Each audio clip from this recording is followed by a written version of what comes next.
ay. Wala.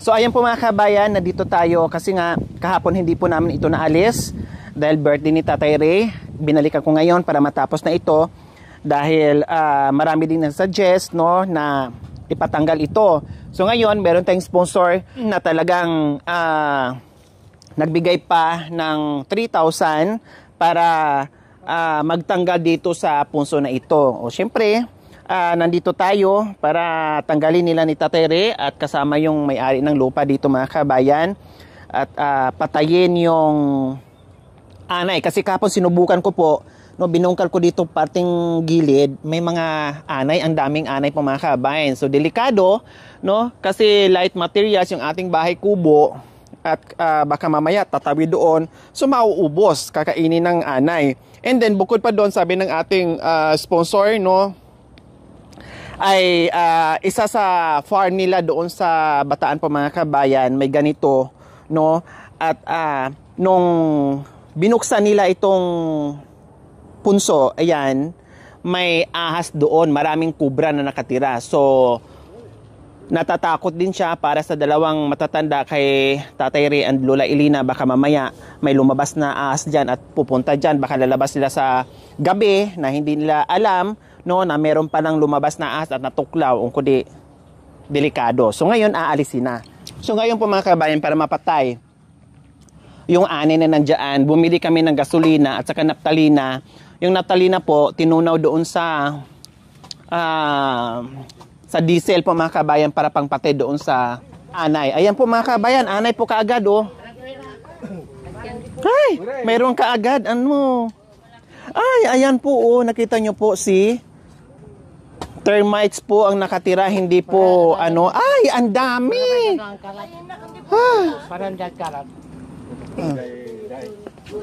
Ang dami oh. Pero hinala ko nga mga kabayan kasi may butas po dito.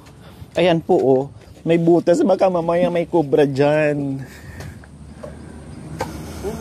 May lumalakad na oh.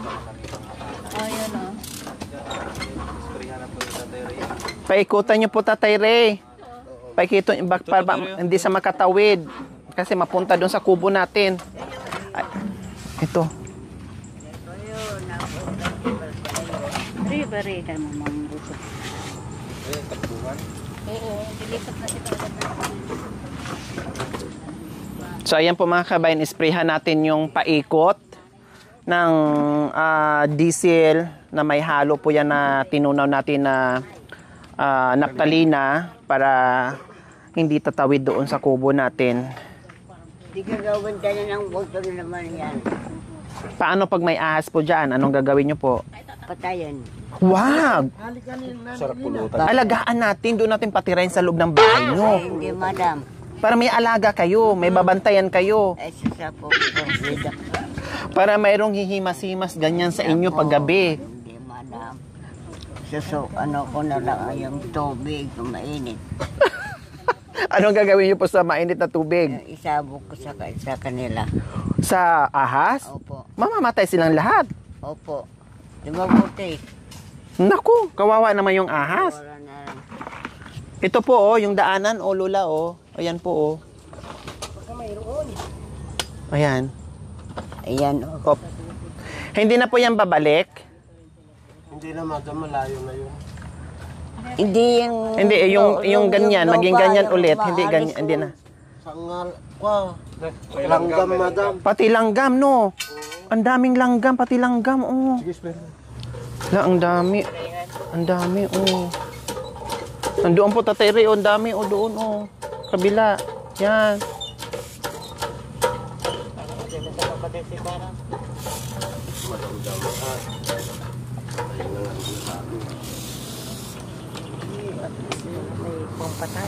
Opo.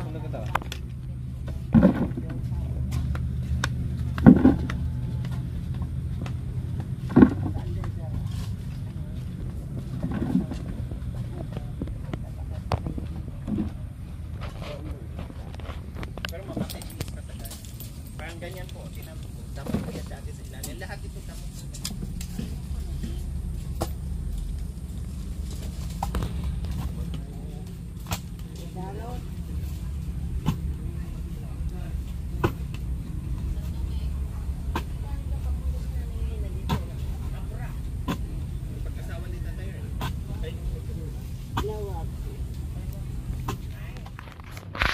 Wala, Elena, bakit dalang-dalo ang tukod nyo? Huwag ka magkalita.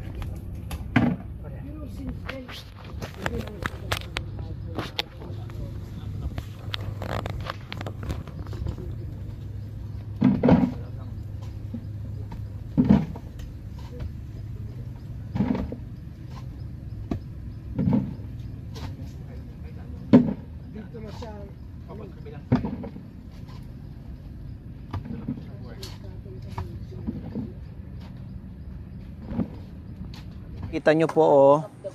'Di ba? Sobrang may mga parte na sobrang tigas, no? At talagang hitik sa anay mga kabayan. Yung mga puti-puti na yung mga kabayan, ayun po, oh, ayan, yun yung bahay nila.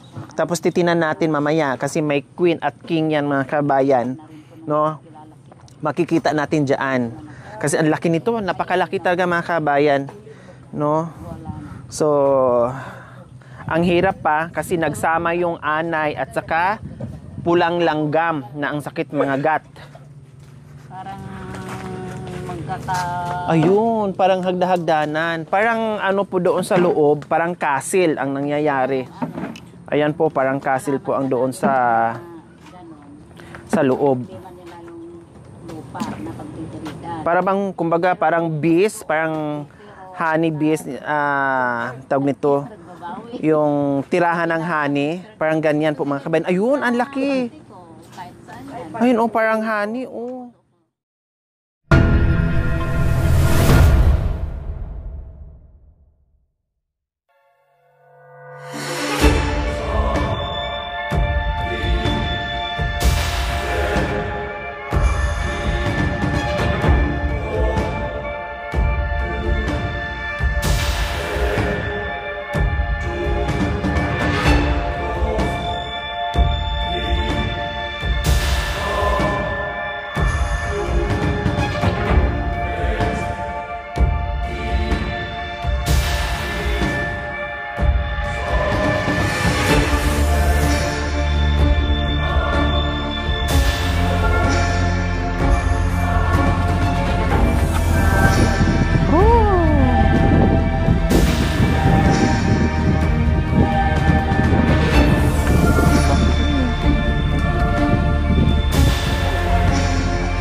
Baka makita nyo po yung ano, yung queen, yung parang ang laki, yung parang ayun kay Lula.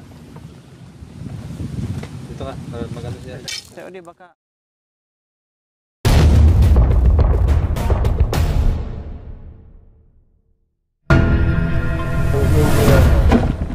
Ay, yung key queen. Yung mga bago yun. Butas. Na parang castle talaga, ano. Ayun na yung pinaka main building nila, kumbaga. Ayan po, oh, parang ano, oh, castle. Ayan, oh, main building po nila yan, eh. Ginawa nilang ganyan pala. Para siyang bahay ng beast. Ayan, oh, ayan, oh. Oh. Ang muda-mut ka karami. Grabe, oh. Eh, malapit na siguro Si Cobra, nandiyan na. Saka sulit siya, mga kabayan. Yan pa, oh. As in, ayan, oh. May gumalaw, oh.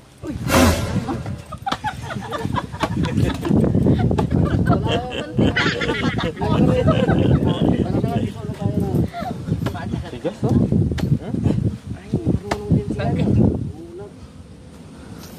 Pero ang ganda, no? Pagkagawa nila. Yung pa itaklo ko. Parang mayroon siyang Nalagyan bridge, ha? mo. Lalaki. Ilang floor? Sila po. Ganda. Ito ang dami na laki. Parang nandito na yung mga sundalo.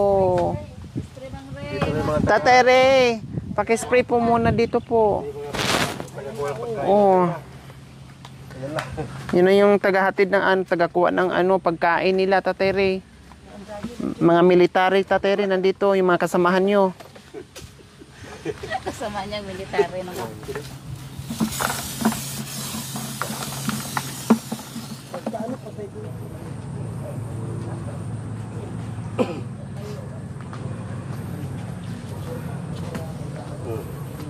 Mayroon pa.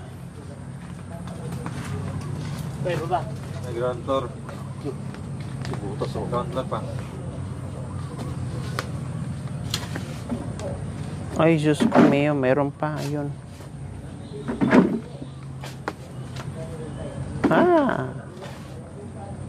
Dami pa. Ayun pa, oh.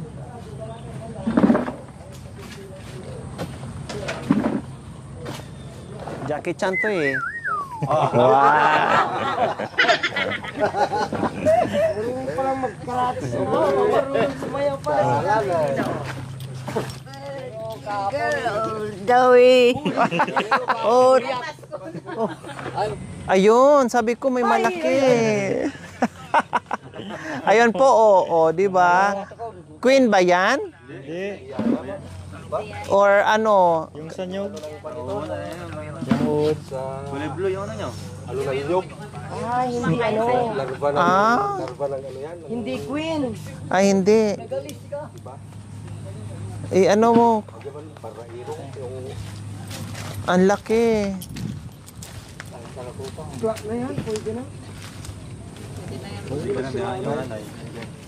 So ayan po mga kabayan, kunti na lang nyo, yung dito lang parting dito na po mga kabayan kasi may butas pa daw po dito. So hanggang dito na lang po and then okay na siya. Okay, so maraming salamat po muli. So ayan po, Ma'am Lilibet Divona, maraming salamat po. Ito yung request nyo at naalis na natin.